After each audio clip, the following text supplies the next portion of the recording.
आचार्य जी। जी ओम ओम ओम आचार्य जी। तो मेरा एक प्रश्न था।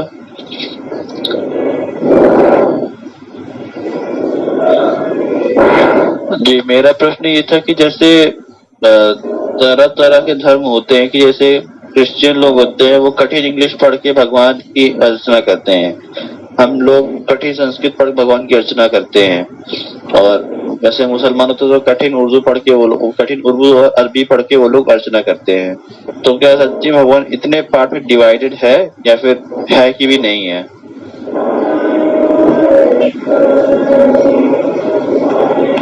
एक बात तो ये निर्णय कर दीजिए, निर्णय कर लिया जाए, भी आम लिए हैं इनमें से नहीं है।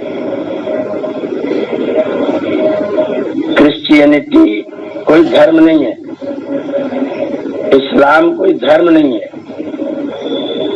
ये क्रिश्चियनिटी और इस्लाम जो है वो कबीलाई व्यवस्था है।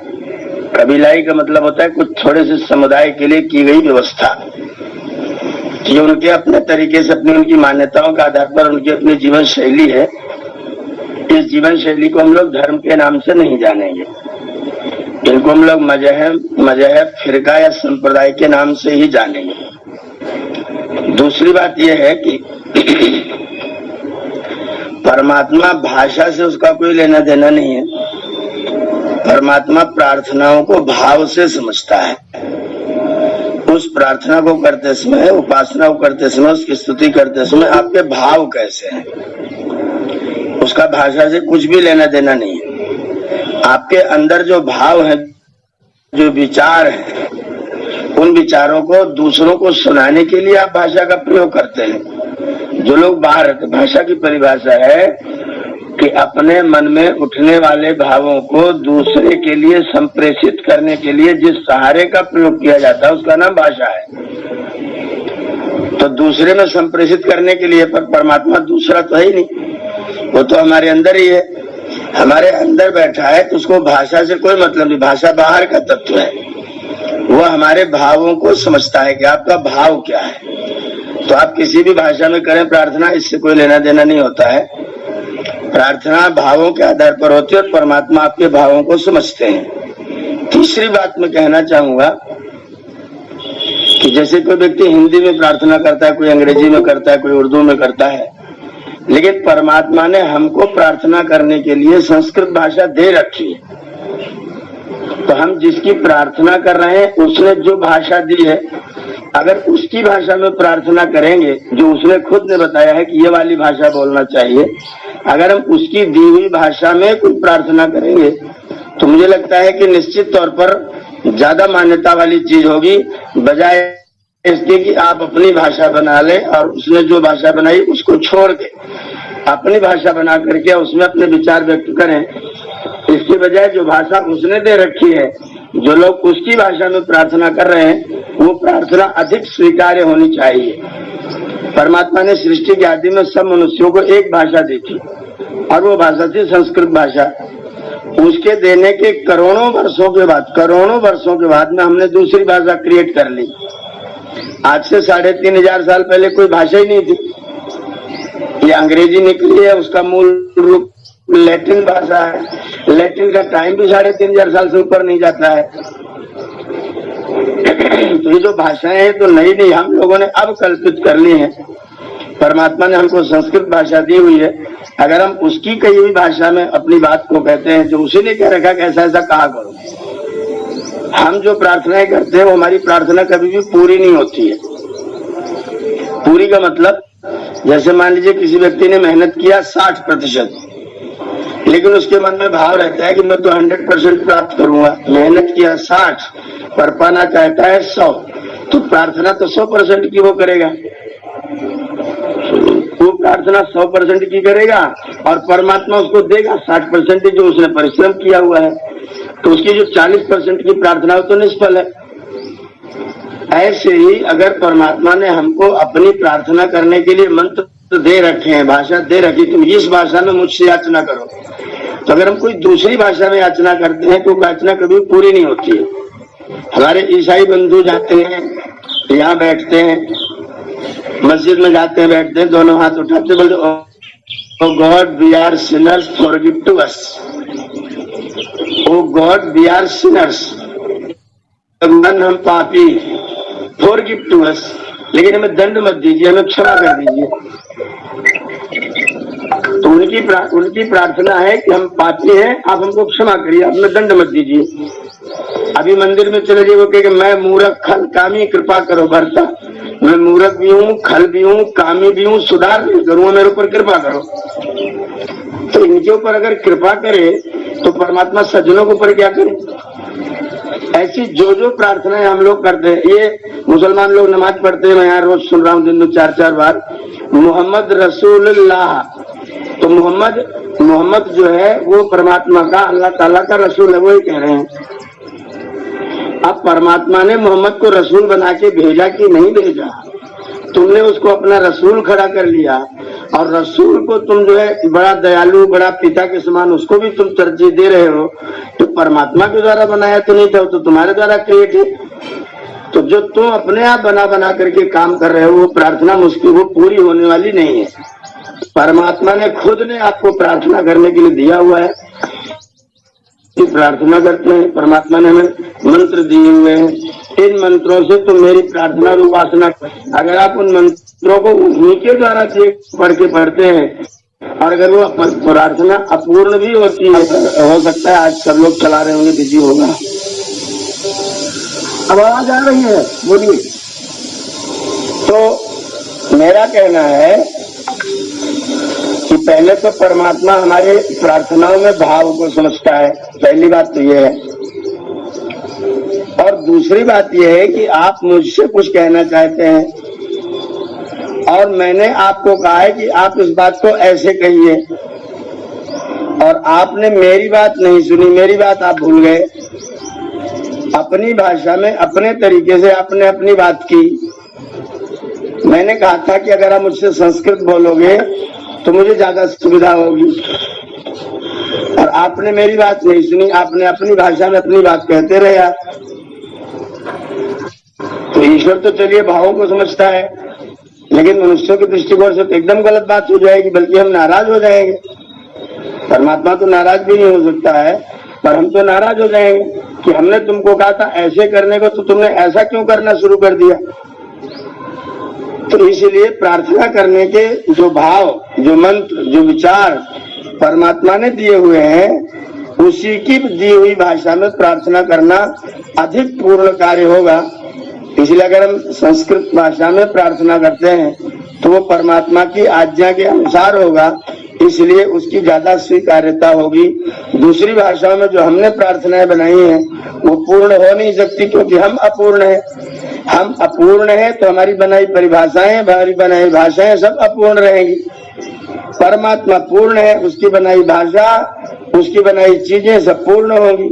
तो इसलिए उसकी भाषा में प्रार्थना करना अधिक अच्छा है। ओम।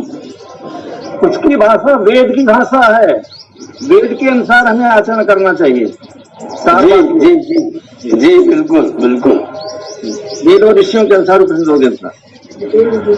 बहुत ही सुंदर प्रश्न है, और बहुत ही हम कह सकते हैं प्रासंगिक प्रश्न है। और ये जो संशय है ये सभी का होता है प्रायः, जब हम समाज से बाहर निकलते हैं, कि इतने सारे तथाकथित धर्म है, क्या करें हम लोग।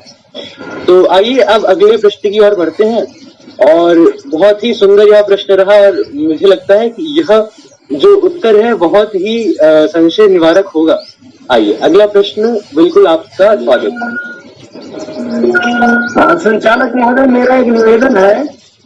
जी आचार्य जी। ये जो आप धर्म के उसमें प्रयोग कर रहे हैं, ये धर्म नहीं बल्कि ये सब मतांतर है, मजहब है। केवल धर्म अगर है तो केवल वैदिक धर्म है, और जो वेद के अनुसार जो परमात्मा ने ज्ञान दिया है वही शाश्वत धर्म है।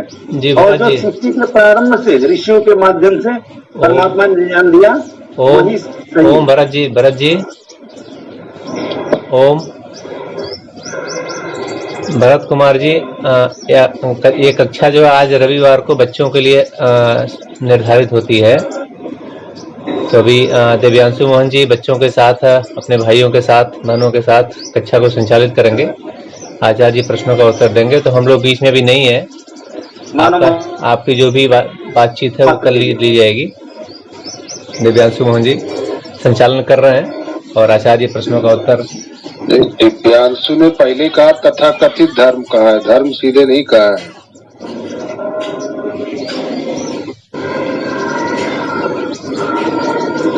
जी जी दिव्यांशु जी।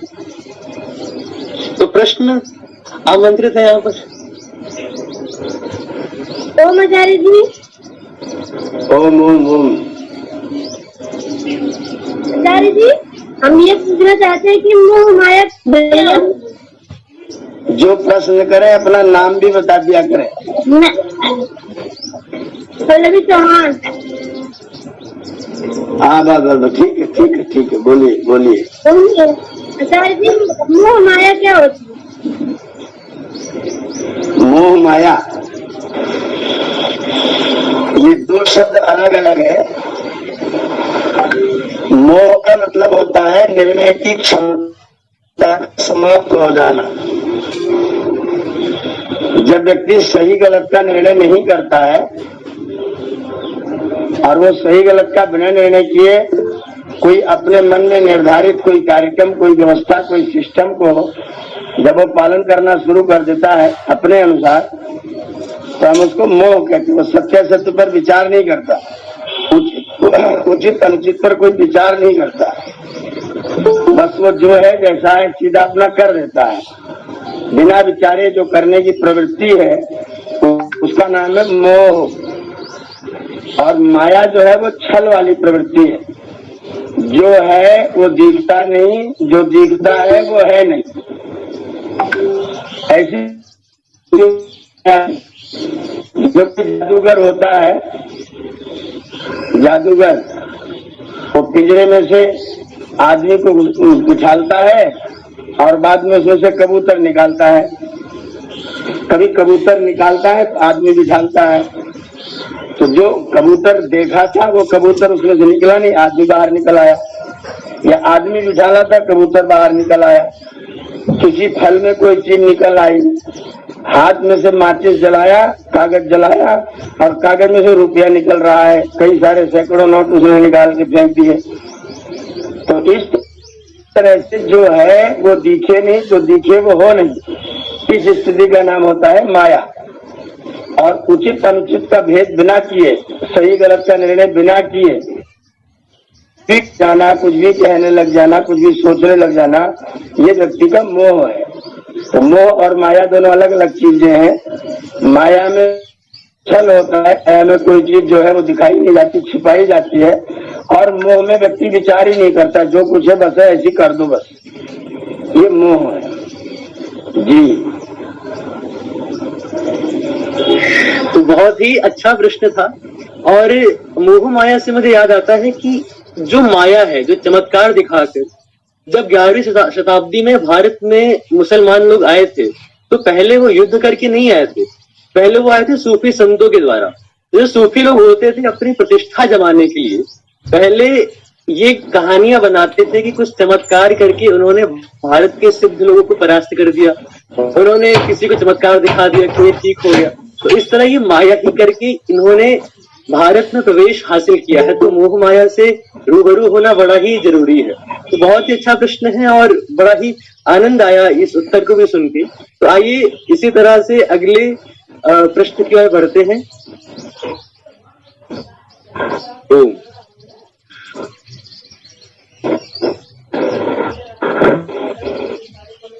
भैया जी अगला प्रश्न मेरा है।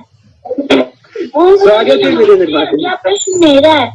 हमारा देश आजाद तो हो गया, पर भैया जी गुलाम क्यों हुआ? आचार्य जी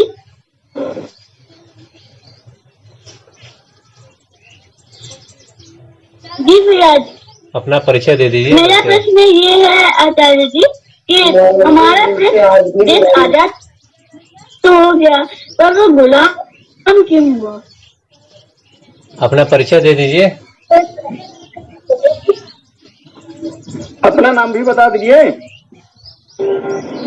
भी अपना परिचय। जी मितेंद्र मान।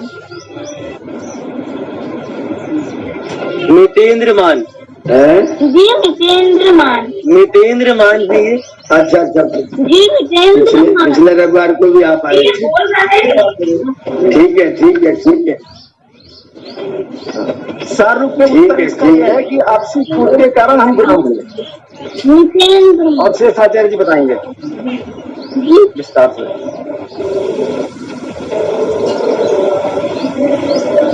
विजितेंद्र जी,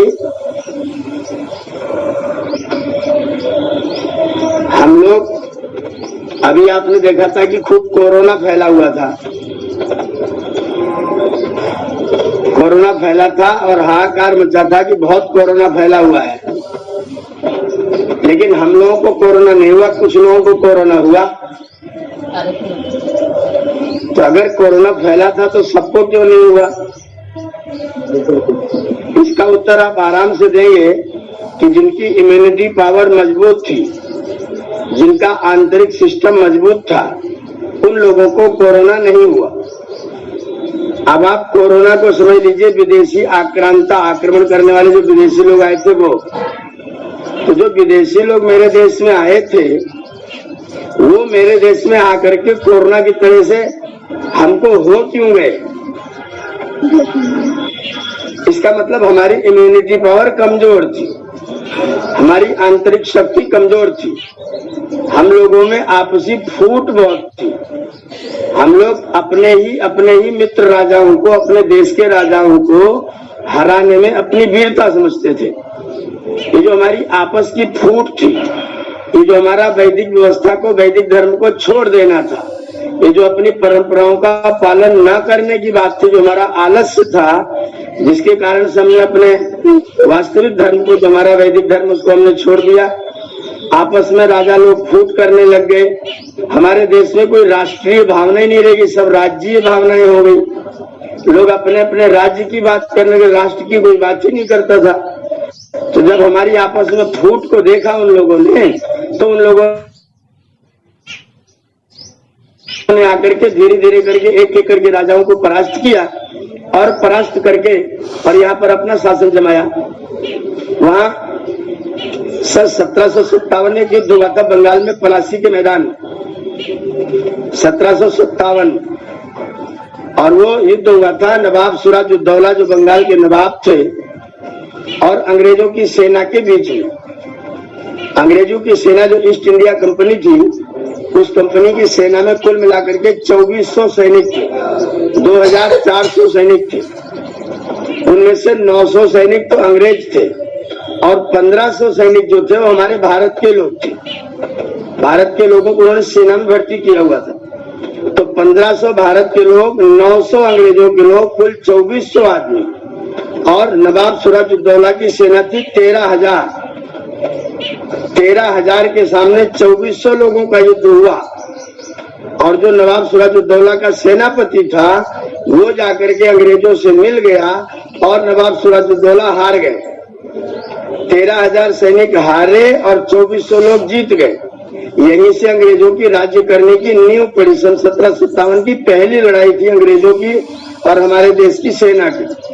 और उसमें सेनापति के करप्शन के कारण, भ्रष्टाचार के कारण, गलत आचरण के कारण, विश्वासघात के कारण से हमारी सेना परास्त हुई।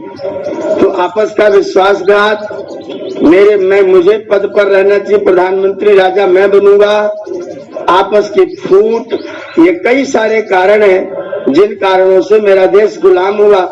और जब तक इन कारणों को हम नहीं हटाएंगे, जब तक ये कारण आपस की फूट के नहीं समाप्त होंगे, तब तक हमारे देश की आजादी पूरी तरह से सुरक्षित नहीं रह सकती है। आज हम लोग देखिए पार्टियों में कितनी फूट रहती है, सब एक दूसरे की निंदा कर रहे हैं। कोई व्यक्ति अच्छा काम करने के लिए है तो पीछे से लोग निंदा करने पहुंच जाएंगे और आप कुछ भी करिए आपके कार्य का विरोध ही करेंगे। तो ये जो आपस की फूट होती है, मुख्य कारण है हमारी देश की गुलामी का, आपस की फूट, आपस का द्वेष। तो जब तक हम आपसी फूट को दूर नहीं करेंगे तब तक हमारी आजादी सुरक्षित नहीं रह सकती है। बहुत सुंदर सवाल आपने किया देश गुलाम हुआ क्यों? क्योंकि हम आपस में बंटे हुए थे, हम बिखरे हुए थे, हमारे अंदर संगठन नहीं था। अगर हमारे अंदर संगठन होता तो हमारी शक्ति एक होती तो कोई व्यक्ति 300 आदमी ला करके हमारे आकर के आक्रमण करके किसी को जीत लेता। कोई 300 सैनिक लेके चला आया और हमारे राजा को हरा दिया, और हमारे दूसरे राजा ने उस राजा को हराने में अपनी सेना की सहायता पहुंचाई। तो आपस की फूट ने हमारे देश को गुलाम करवाया। उस फूट को समाप्त करेंगे तो आपकी आजादी कायम रहेगी। ओम।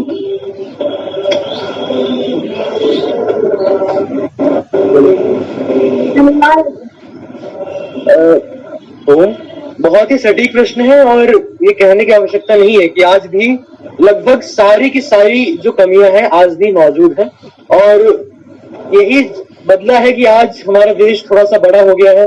इससे पहले कई राज्यों में विभक्त था जब विदेशी आक्रांता आए थे। तो आज ये बहुत जरूरी है कि हम समझें कि जिन कारणों को हम अपनी विजय समझते हैं वो कहीं ना कहीं हम सबके सर्वनाश का कहीं कारण ना बन जाए। तो बहुत ही बढ़िया प्रश्न, बहुत ही, और आचार्य जी का तो उत्तर बहुत ही बोधगम्य रहता ही है। तो आइए अब अगले प्रश्न की ओर बढ़ते हैं। तो आपका अगला प्रश्न आमंत्रित है। ओम आचार्य जी। जी ओम। मेरा प्रश्न रोजाना के जीवन के बारे में है। लोगों ने धारणाएं बनाई हुई है शकुन अपशकुन की कि किसी काम पे जाओ तो बिल्ली रास्ता काट दे या कोई टोक दे या कोई छींक दे तो टोक लिया जाता है थोड़ी देर के लिए। ये लोगों ने क्यों बनाई है? इस तरह होती है? मुझे तो नहीं लगता। मैं गुरु कामदेव विश्वविद्यालय से डॉक्टर भारत वेद अलंकार, असिस्टेंट प्रोफेसर दर्शन शास्त्र विभाग, हरिद्वार से बोल रहा हूँ। नमस्ते आचार्य जी। आपके कार्यक्रम में मैं आज पहली बार जुड़ा। हमारे कृष्ण कुमार जी अम्बेडकर नगर से बहुत बहुत स्वागत है जी, खासपुर से हैं, और मैं भी, मेरा जन्म स्थान भी वहीं से है, लेकिन मैं हरिद्वार में इस समय विश्वविद्यालय में असिस्टेंट प्रोफेसर हूँ, और आर्य समाज में इनकी प्रेरणा से ही आया। तो अब मैंने यहाँ पर वेद अलंकार करके, दर्शन से MA करके और PhD करके मैं यहाँ प्रोफेसर हूँ। तो ये मेरा भी विषय है आचार्य जी के साथ में, कि जो ये बात बहन हरिदिमा ने प्रश्न किया, इसका उत्तर ये है कि ये सब जो शकुन अपशकुन की जो बातें हैं ये सब फलित ज्योतिष के अंतर्गत आती हैं, और वैदिक परंपरा में वैदिक ज्योतिष के अनुसार इसका किसी भी प्रकार का कोई मान्यता नहीं है। ऐसा कुछ भी नहीं होता है। परमात्मा की सृष्टि में किसी भी पशु पक्षी का आना जाना, रास्ता काट देना, ये स्वाभाविक है। इसमें किसी प्रकार का, ये तो लोगों ने जो ज्योतिष के माध्यम से अपना रोजी रोटी चलाना चाहते हैं, ये उन लोगों का केवल छद्मजाल है। इसके अंदर ऐसा कुछ भी नहीं है। बहुतेरी बार हम लोग के उससे भी रास्ते से बिल्ली चली जाती है, नेवला काट के चला जाता है, लेकिन ऐसा कुछ भी नहीं है। इसलिए इस प्रकार से ये एक मानसिक, आप मान सकते हैं कि ये मानसिक हमारी जो है कमजोरी है। हम जो चीज मानते हैं उसका असर होता है, और मानसिक रूप से भी हम नहीं मानते हैं तो ऐसा कुछ भी नहीं होता है। आप देखते होंगे लोग जादू टोना या चुड़ैल भूत इसकी बात करते हैं, ये सब मानसिक रोग हैं। जो लोग मानते हैं उनको ही होता है, जो लोग नहीं मानते उनको कुछ भी नहीं होता। मैं जंगलों में भी साधना में कई महीने किए हैं, डिंगरिया जंगल और बहुत सारी जगहों पर, संचौराम से बात हूँ। मेरी आवाज आ रही है? जी आचार्य जी, आ रही आचार्य जी। बहुत अच्छा समाधान आदरणीय भारत जी ने कर दिया है। ये केवल मान्यताएं हैं और ये प्रचलन में आ गया है, एक दूसरे की कहा सुनी। इनका कुछ भी वैज्ञानिक, धार्मिक, शास्त्रीय कोई भी आधार नहीं इन मान्यताओं का। छींक आना, यहाँ पर डॉक्टर साहब है जानते हैं, छींक आना स्वाभाविक चीज है। छींक आ जाना ये तो स्वाभाविक क्रिया है शरीर की, वो कभी रुकती नहीं है। बिल्ली अपने काम से घूम रही है, आपके रास्ता आपकी गाड़ी के सामने आ गई हो, वो कोई योजना बना करके विचार करके नहीं आती है। इसलिए इस तरह की मान्यताओं को सिरे से खारिज किया जाता है। इनमें कुछ भी सत्यता, कुछ भी विचारणीय नहीं है और कोई भी व्यवस्था भी नहीं, कहीं लिखा पढ़ा भी नहीं है। ये केवल हम लोगों को बताया सुनाया गया है, बस, बाकी कुछ नहीं है।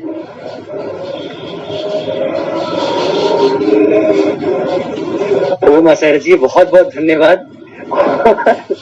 ये जो प्रश्न है इससे मुझे याद आता है कि जापान में जब रास्ता काट जाती है एक बिल्ली तो बड़ा शुभ मानते हैं वो लोग। जब देखा कि हाँ रास्ता कट चुका है बिल्ली के द्वारा, वो अब समझते हैं कुछ अच्छा होने वाला है और बड़ा खुश हो जाते हैं वो लोग। तो सही कहा आदरणीय वेदांकर जी ने भी कि ये सब मानसिक जो हमारी धारणाएं होती है अवधारणाएं होती हैं। और वेदांकर जी ओम बहुत बहुत नमन परमादरणीय जी। मैं आपसे 2 साल पहले मिला हूँ जब प्रश्नोत्तरी हुई थी गुरुकुल कांगड़ी में, तो उसमें मेरा स्थान प्रथम था, तो आपसे आशीर्वाद लेने का भी शायद से मुझे मौका मिला हो। अच्छा, धन्यवाद। तो अगले प्रश्न की ओर बढ़ते हैं।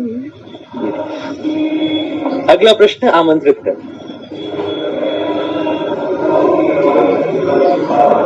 आचार्य जी प्रणाम। जयता जयता जयतु जयतु। आचार्य जी मेरा ये प्रश्न है कि पृथ्वी का निर्माण कैसे हुआ है? पृथ्वी का निर्माण कैसे हुआ था? आपके घर में आटा होता है कि नहीं? आटा आटा होता है। आटा देखा है नहीं देखा है? देखो तो चूरन चूरन होता है, अगर फूंक मारोगे तो उड़ जाएगा। जैसे आटे का एक एक परमाणु छोटा छोटा आटा होता है, उसमें पानी मिला लेते हैं, पानी मिला लेते हैं तो वो गोल हो जाता है, फिर वो लोई बन जाती है, फिर वो रोटी बन जाती है। ऐसी पृथ्वी के परमाणु सृष्टि के जब प्रलय का समय था तो पृथ्वी के परमाणु चारों तरफ बिखरे पड़े थे। परमात्मा ने उसमें पानी मिला दिया, पानी मिला दिया तो गोल गोल हो गया, गोल होकर के पृथ्वी के रूप में हो गया। फिर परमात्मा ने उसमें गति प्रदान कर दी और वो धरती आज भी चल रही है, हम लोग उसमें रह रहे हैं।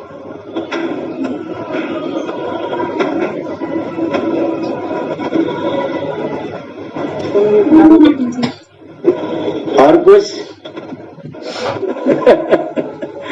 हाँ बेटा, और मैं इसका समाधान बता रहा हूँ कि ये जो पृथ्वी का निर्माण हुआ है 5 महाभूतों से हुआ है।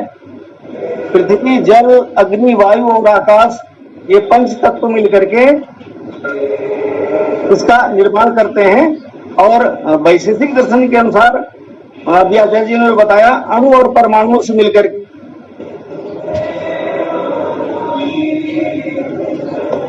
ये इनका वो होता है, निर्माण होता है। दूसरा, वेदांत में भी पंचीकरण प्रक्रिया है।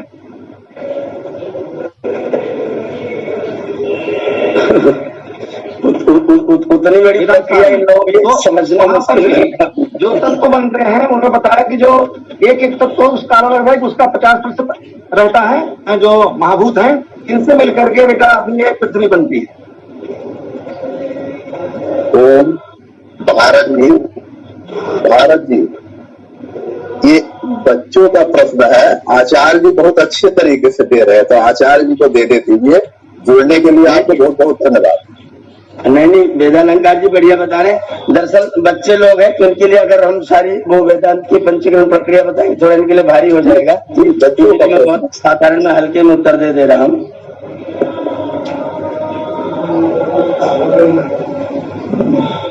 तो बहुत ही सहज प्रश्न पूछा है और ये स्वाभाविक प्रश्न होता है, क्योंकि जब एक इंसान पूछता है कि मैं कौन हूँ, मैं कहाँ से आया हूँ, क्या किसने ये बनाया है जगत, तो कहते हैं कि यहीं से ही अध्यात्म शुरू होता है, यहीं से एक प्रश्न शुरू होता है, यहीं से जिज्ञासा अथातो ब्रह्म जिज्ञासा यहीं से शुरू होती है।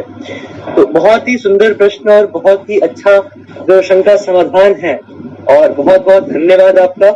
तो आइए अब अगले प्रश्न की ओर बढ़ते हैं। एक बहुत ही बढ़िया सेशन चल रहा है आज, जो ये आजादी का अमृत, ये जो दिवस है, ये महोत्सव है, इसमें अपने अज्ञान से भी अज्ञान की निवृत्ति कर लेते हैं हम लोग। अपने अज्ञान का जितना भी संशय होता है उससे हम स्वतंत्र हो जाते हैं, तो इसलिए भूयो भूयो धन्यवाद।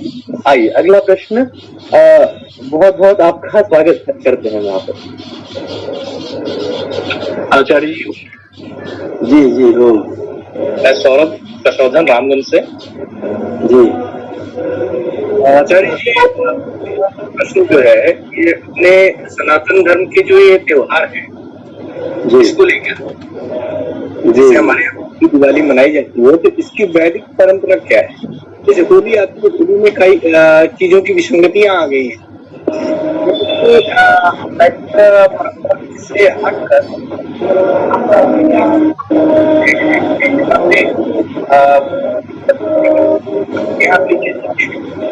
तो सही मायने में आई जाती है अगर अच्छा है। ये जो पर्व होता है, पर्व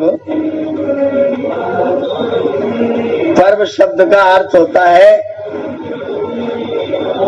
जिसके द्वारा पालन हो और पूर्ति हो। जब हम एक ही तरह से एक तरह का जीवन जीना प्रारंभ कर देते हैं, जब हमारी जीवन शैली लगातार जैसी रहने लग जाती है तो बोरियत जैसी हो जाती है। तो बोरियत ना हो इसके लिए बीच बीच में गांठें बनाई गई हैं। पर्व शब्द का एक अर्थ गांठ भी है। ये गांठें बनाई गई हैं जिससे जो हमारी संस्कृति है, जो हमारी परंपरा है, वो अक्षुण्ण रूप से निरंतर चलती रहे। ये जो दीपावली पर्व है, आजकल जो इसकी कहानियां प्रचलित हैं बड़ी विचित्र हैं वो, लेकिन वास्तव में इसका वैदिक नाम है नवसस्येष्टि। नवसस्येष्टि, नव माने नया, सस्य माने फसल, इष्टि माने यज्ञ। तो नए फसल पर किया जाने वाला यज्ञ जो है उसका नाम है नवसस्येष्टि। ये नवसस्येष्टि वर्ष में 2 बार होती है, एक तो फाल्गुन में और एक शरद ऋतु में आश्विन में। आश्विन में एक नवसस्येष्टि और फाल्गुन में एक नवसस्येष्टि। फाल्गुन की नवसस्येष्टि को हम लोग होली बोल रहे हैं और आश्विन वाली को हम लोग दिवाली बोल रहे हैं। हमारी जो परंपरा है, वैदिक परंपरा, वो कृषि परंपरा और ऋषि परंपरा है। तो हमारी जीवन शैली जो है कृषि के साथ में पूरी तरह से जुड़ी हुई है, संयुक्त है। और कृषि में आश्विन में एक बार फसल पैदा होती है और एक बार फाल्गुन में फसल होती है।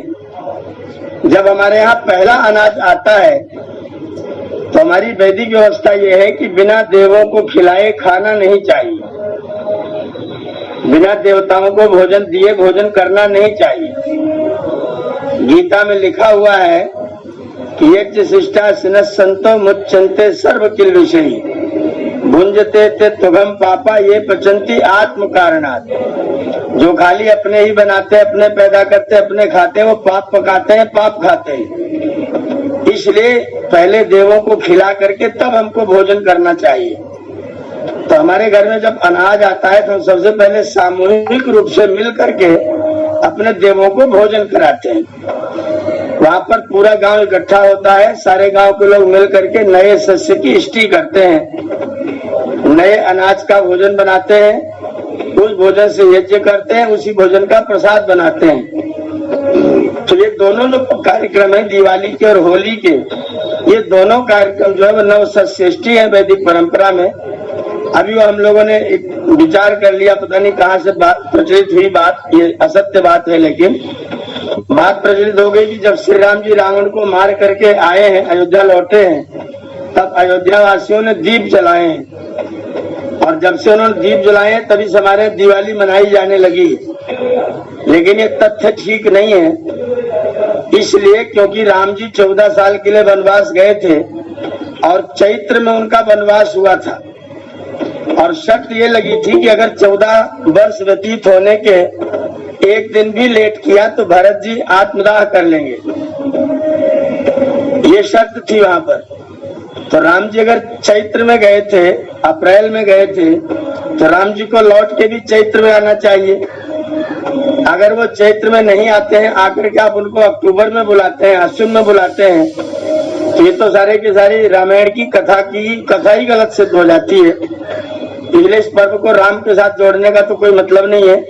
ये पर्व वैदिक परंपरा का पर्व है और वैदिक परंपरा में इसका नाम नवसस्य की इष्टि है, नए अनाज का यज्ञ है। हमारे घरों में जब नया अनाज आए तो हमें अपने देवताओं को खिला करके तब उसका भोजन करना चाहिए।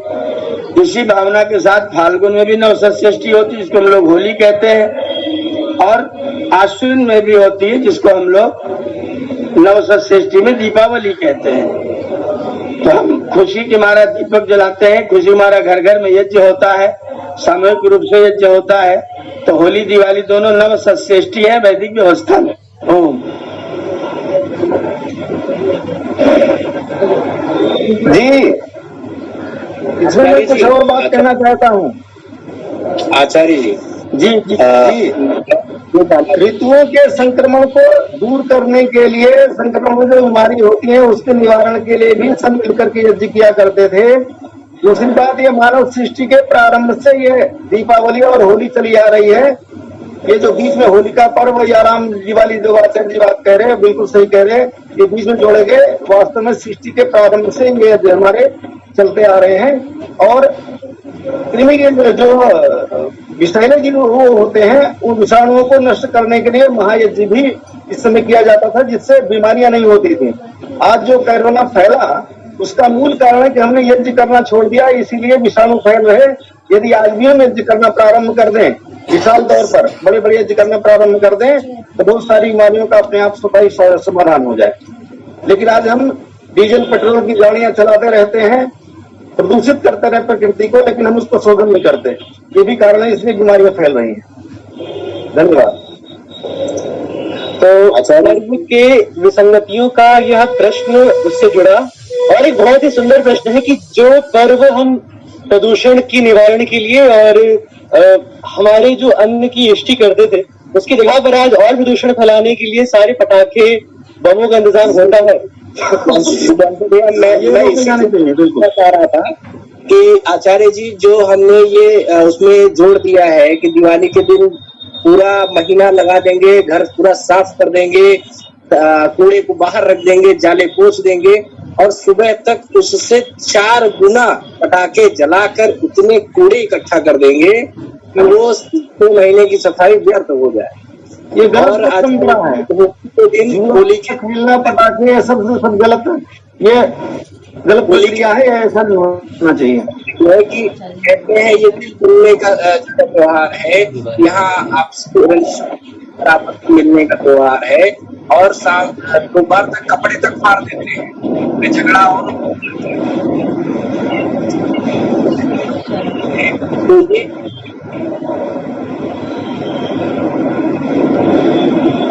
ये पर्वों की महान परंपरा में आई हुई कुरीतियां हैं। रंग खेलने का भी कुछ भी मतलब नहीं है।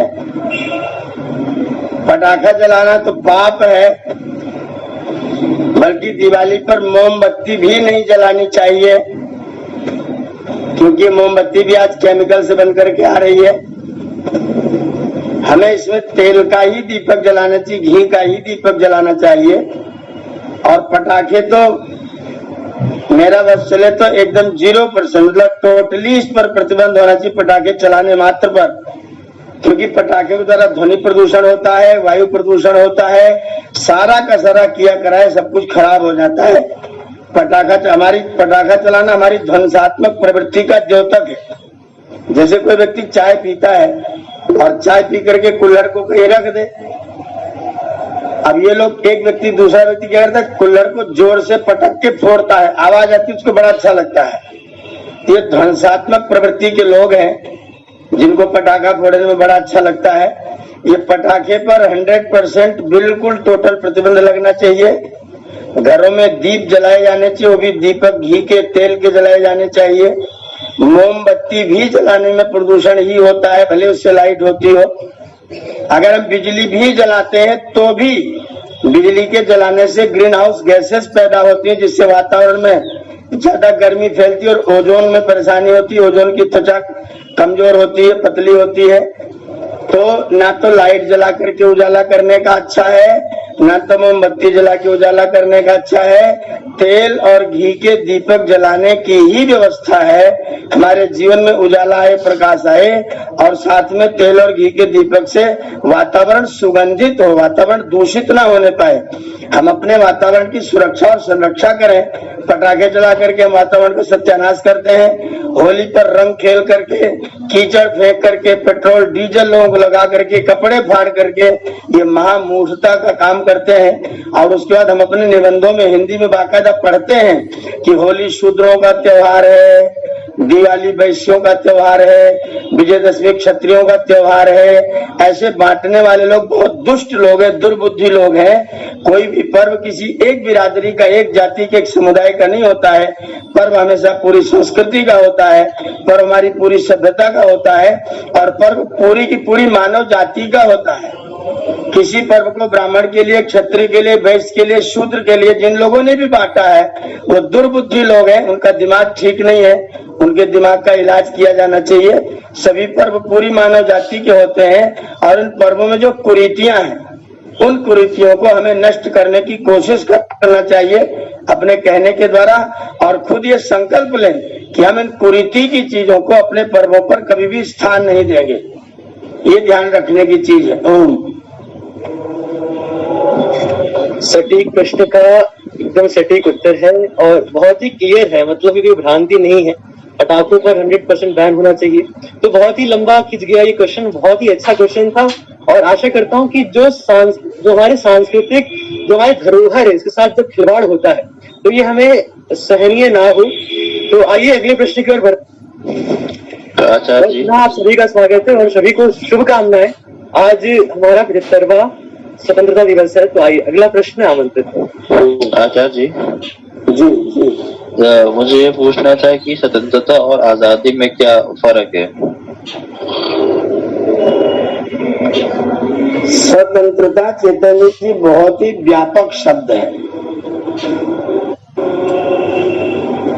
आजादी में तो केवल बंधन खुल जाना मात्र है। जैसे कोई गाय रस्सी में बंधी हुई है, आप उसकी रस्सी को खोल दीजिए, ये है आजादी, आजाद हो जाना, खुल जाना।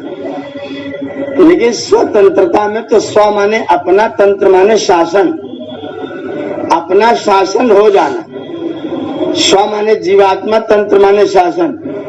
तो जीवात्मा का शासन मन पर, बुद्धि पर, शरीर पर हो जाना, ये स्वतंत्रता है। अपने लोगों का, अपने विचारों का शासन पूरे देश पर हो जाना स्वतंत्रता है। अंग्रेज चले गए, देश आजाद हो गया, लेकिन स्वतंत्रता आज भी आई नहीं है। स्वतंत्रता को बड़ी मेहनत से लाना पड़ता है, और स्व माने अपना तंत्र लागू करने के लिए बड़ा परिश्रम, बड़ा तप, बड़ा त्याग हमेशा करते रहना पड़ता है। जब अपना शासन माने सबसे पहले तो शरीर के ऊपर, अपने मन पर आत्मानुशासन, आत्मानुशासन का पर्यायवाची शब्द स्वतंत्रता। ऐसे राष्ट्र पर अपनी जो अपनी संस्कृति है, जो हमारी सभ्यता है, जो वैदिकता है, जो मूल है, वैसा शासन मेरे देश पर लागू हो जाए तो मेरा देश स्वतंत्र हो जाए। अभी भी मेरे देश पर अंग्रेजों का बहुत सारा कानून लागू है। अंग्रेजों ने जो व्यवस्थाएं, जो परंपराएं बनी तो हमने आज तक नहीं छोड़ा है। 1938 का पुलिस कानून आज हमारे यहाँ लागू है। बहुत सारी परंपराएं अंग्रेजों के दी, उन्हीं की ड्रेस आज पुलिस वाले पहन रहे हैं। तो अभी तक हम पूरी तरह स्वतंत्र नहीं हुए हैं। आजाद तो हो गए हैं, आजादी हो गई है, लेकिन आजादी के बाद स्वतंत्रता को आपको प्रतिष्ठित करना है। जिस दिन घर घर में यज्ञ होगा, जिस दिन सब लोग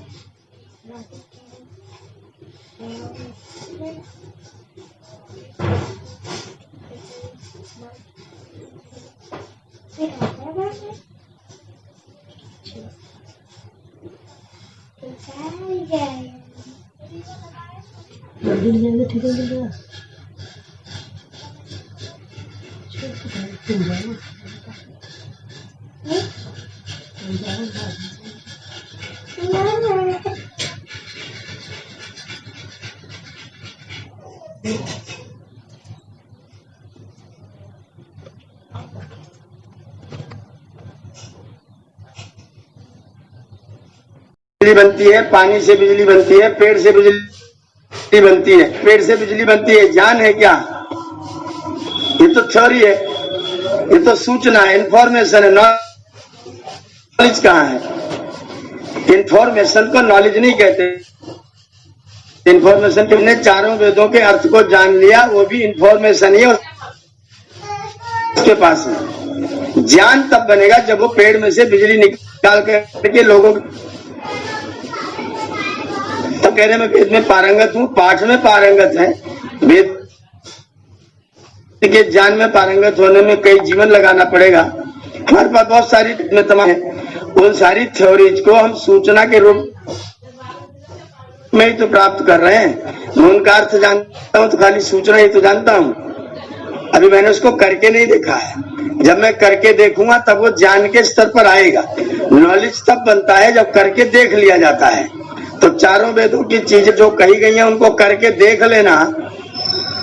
वहां लिखा गया सूर्य से पृथ्वी कितनी दूरी है, चंद्रमा कितनी दूरी है, तो क्या हमने जाके देख लिया? तो वो ज्ञान अभी हमारे पास नहीं आया है, उसकी सूचना हमारे पास आई है। और सूचना कभी व्यक्ति को पूरा नहीं करती है, सूचना केवल अधूरापन है। अगर सूचना को ज्ञान मान लेंगे तो मोबाइल का चिप बहुत ज्ञानी है, क्योंकि उसके पास बहुत सूचनाएं हैं। मोबाइल के चिप में 64 GB जो मेमोरी उसकी है, उसमें तो पता नहीं कितनी सूचना भरी पड़ी है, लेकिन वो ज्ञानी तो नहीं है। ज्ञानी तब होगा जब उस ज्ञान को, थ्योरी को जीवन में ला करके करके दिखा देता है, तब वो ज्ञान कहलाता है। जब तक सुने रहता है, पढ़े रहता है, जाने रहता है, तो कोई ज्ञान है नहीं, वो वास्तव में सूचना है। तो जिसने 20,000 मंत्रों को पढ़ने के बाद वो कह नहीं पाएगा कि मैं वेदों को जानता हूं। उपनिषद में कहानी आई है, भारद्वाज को अपने 25 जन्म याद थे। महर्षि भारद्वाज को अपने 25 जन्म याद थे। तो भारद्वाज ने परमात्मा से प्रार्थना किया कि परमात्मा मुझको एक जीवन और दीजिए। तो परमात्मा ने कहा तेरे 25 जीवन तो हो गए और तू वेद ही पढ़ रहा है, वेद में जान रहा है, वेद को पढ़ रहा है, वेद को जानता है, अब मुट्ठी ही प्राप्त किया है। अगर एक जीवन और दे दोगे तो मैं फिर से वेदों को और पढ़ूंगा और जानूंगा। तो 26 जीवन में भी अगर भारद्वाज नहीं जान पाए वेदों को, तो हम और आप किस कोने में खड़े हैं जरा सोचिएगा।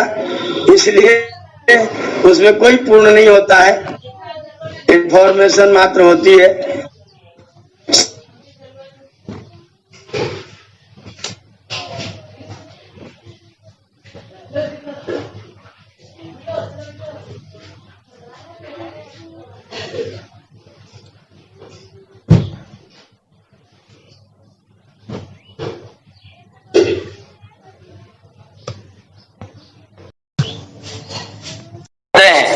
बस इसी में हमारा भी जुड़ गया, पैसा पहुंच जाएगा, आज भेज देंगे। हाँ बिल्कुल बिल्कुल बिल्कुल बिल्कुल बिल्कुल बिल्कुल। ठीक है जी, सबका धन्यवाद, सबके लिए मंगल काम।